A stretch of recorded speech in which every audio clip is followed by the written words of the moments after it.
Del libro Perspectiva del Movimiento Cristiano Mundial, escogí el artículo número 80, Descubrir la obra del Espíritu Santo en una comunidad. Este artículo de T. Wine aborda la importancia de comprender cómo el Espíritu Santo trabaja en comunidades culturales distintas a las del misionero.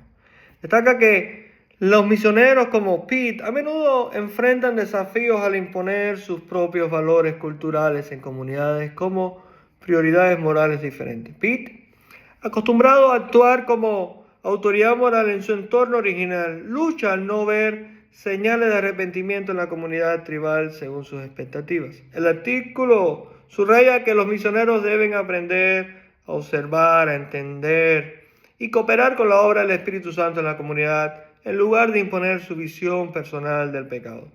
La obra del Espíritu Santo es progresiva, es transformadora, guía a las personas en un proceso de maduración espiritual basado en los principios bíblicos universales, no en normas culturales externas. La comunidad tiene su propio sistema de valores, algunos de los cuales coinciden con principios bíblicos, mientras que otros necesitan transformación progresiva. El autor enfatiza que los misioneros deben actuar como aprendices, ayudando a los creyentes a descubrir la voluntad de Dios mediante la enseñanza de la Biblia y respecto a la cultura local. Algunas de las citas importantes en este artículo son: número 1, el misionero debe entrenarse para reconocer este proceso mediante el cual el Espíritu obra y a tener paciencia. Número 2, el reino de Dios no es cuestión de comidas y bebidas, sino justicia, paz y alegría en el Espíritu Santo. Número 3, anima a los creyentes a responder siempre que el Espíritu Santo les dé convicción. Quiero explicarte los puntos más destacados en este artículo. El primero es que el papel del Espíritu Santo en la transformación progresiva. El artículo enfatiza que el Espíritu Santo trabaja de manera progresiva en la vida de los individuos y comunidades, en lugar de imponer cambios inmediatos. Número 2, la necesidad de contextualización cultural. Número 3, el énfasis de la autoridad de la Biblia.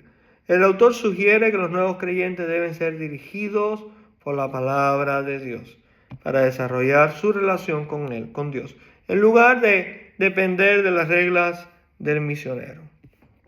Sin embargo, los puntos más débiles o áreas en las que el artículo entendemos que pudiera mejorar es falta de estrategias prácticas para los misioneros. Número 2, posibles riesgos de relativismo percibidos.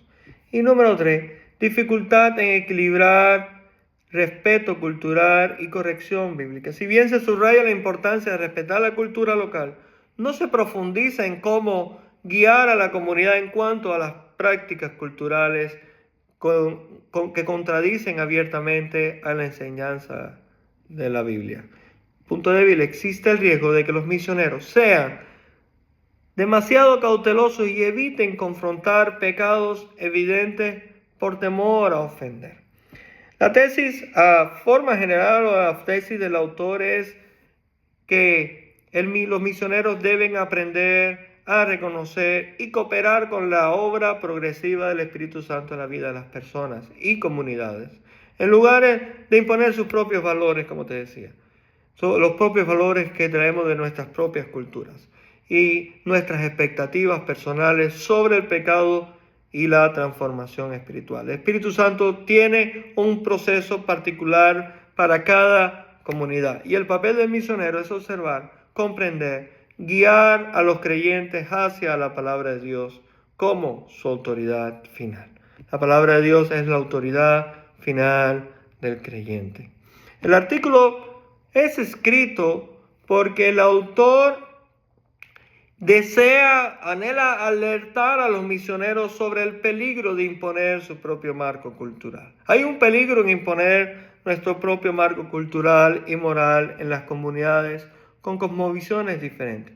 Y para enseñar la importancia de la paciencia, la contextualización y la sensibilidad cultural en la obra misionera, busca proporcionar una orientación basada en principios bíblicos que ayuden al misionero a enfocarse en la obra transformadora del Espíritu Santo, en lugar de su intuición o juicio personal.